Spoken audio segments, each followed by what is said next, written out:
c'est des environnements très rocheux ou avec des herbiers certaines fois. Mais ça a un charme et il y a une ambiance en fait. On parle beaucoup plus d'ambiance que de paysage de rêve, quoi.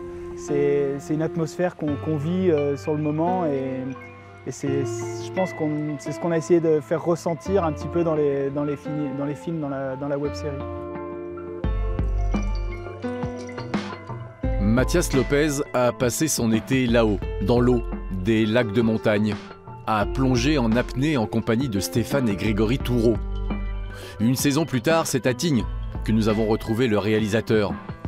Immergé pendant de longues semaines à monter ses plongées, il a enfin sorti la tête de l'eau. Les 2 premiers épisodes sont en ligne et la réaction des internautes donne raison à ceux qui ont cru dans le projet. On n'est pas dans la vidéo juste contemplative qui fonctionne le mieux sur Internet, c'est clair. Sur Internet, voilà, une vidéo très courte, impressionnante ou très belle, ou voilà, c'est ça qui fait le buzz, quoi, c'est ça qui va faire le tour du monde et qui va aller très vite. Là, voilà, on est sur un autre format, c'est évident qu'on va toucher moins de personnes, mais voilà, on a envie d'aller sur une autre voie et je pense qu'il y a un public pour ça et voilà, ce sera peut-être moins important, mais ce sera un public de qualité. Plonger avec une caméra, Mathias l'a déjà fait des dizaines de fois. Mais là, en mode apnée alpine, tout est différent. L'approche du site avec tout le matériel à transporter, déjà, ça fait souffler. Et puis, l'air de rien, il y a l'altitude à gérer. Quand on plonge à 2800 mètres en apnée, on subit beaucoup plus vite le besoin de respirer sous l'eau parce qu'au moment de se remplir les poumons d'air, l'air qu'on respire est beaucoup moins chargé en oxygène et du coup on a beaucoup plus vite envie de respirer. Donc quand on descend, on subit plus vite la compression sur la cage thoracique et les signaux d'alerte.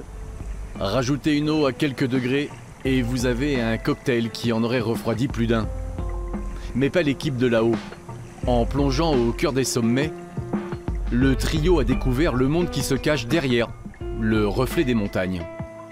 Moi je pense que je trouvais même plus que ce que je m'attendais parce que certains lacs, voilà, il y avait l'histoire du lac du Loup où on est tombé sur des mélèzes qui sont millénaires, qui sont comme pétrifiés par le froid et qui sont restés là parfaitement conservés.